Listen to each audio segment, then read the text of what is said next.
Now, people have been foretelling the coming of the Christ for centuries, and nothing appears to have happened.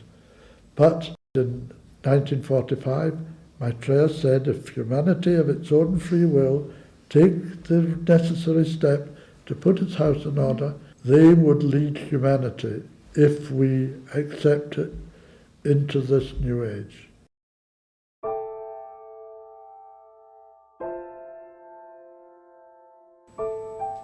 Maitreya came into the world on July 19th, 1977.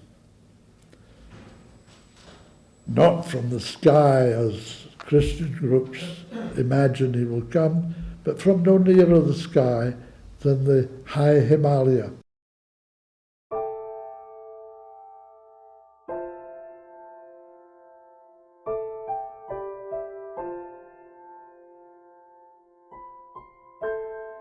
Christians are awaiting, either urgently or far off, the return of the Christ, as they see him, usually as Jesus Christ.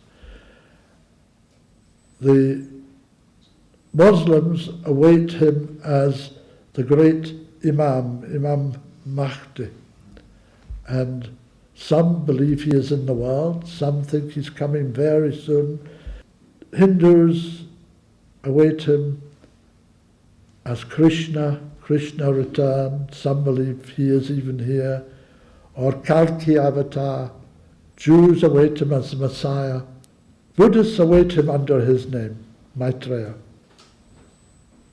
2,600 years ago, the Buddha said that at this time would come into the world a great teacher, a Buddha like himself, by name Maitreya, who from his extraordinary spiritual standing would galvanize and inspire humanity into the creation of a brilliant golden civilization based, as he put it, on righteousness and truth.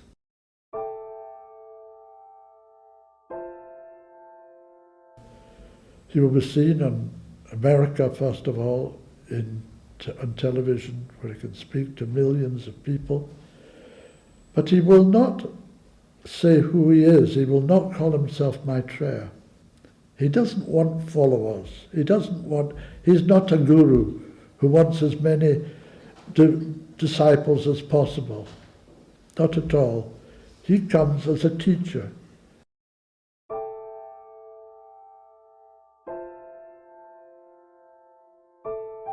We have to not just recognize Maitreya, but want for the world what he wants for the world.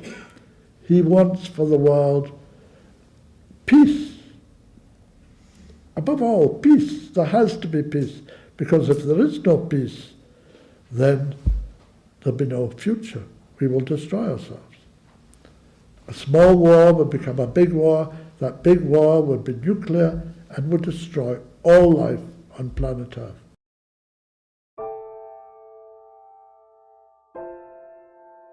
Maitreya says the essentials of life are enough food, enough of the right kind of food, shelter, enough proper shelter, proper health care, and correct education. These four things are absolutely divine rights to humanity. And yet, if you look around the world, there is not one country in the world where you can have all of these unless you have money.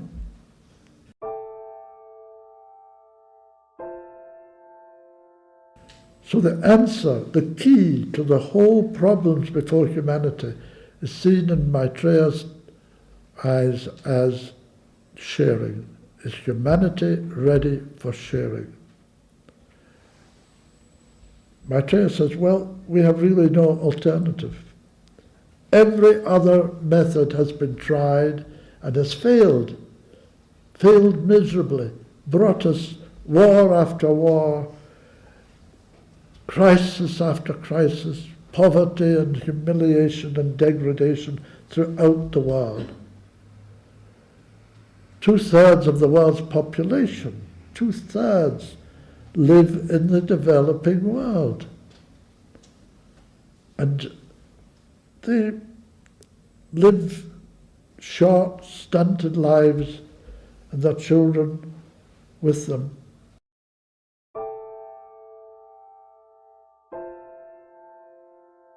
And so he will talk simply like us, like you have heard me speak tonight, saying more or less the same things, I suppose. The difference being that when he says it, his energy, which is the energy of the Christ principle, goes with it. Every word, it penetrates the heart. You're listening to me with your mind, I hope with your heart, but certainly with your mind.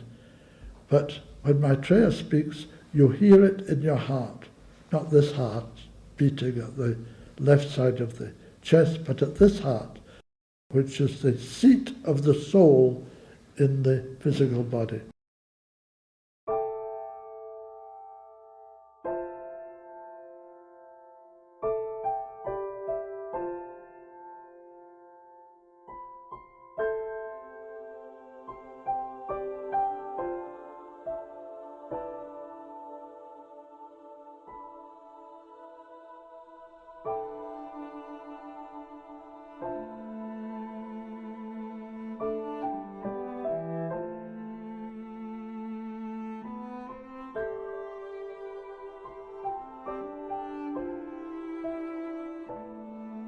On the day of declaration, we will see by now a familiar figure.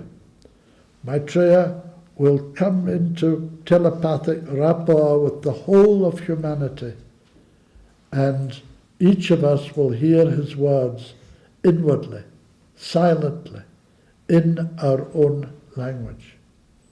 This is an experience which will transform humanity. People will tell it to their children and their children and their children, and down through the ages. It will be the most extraordinary experience for humanity.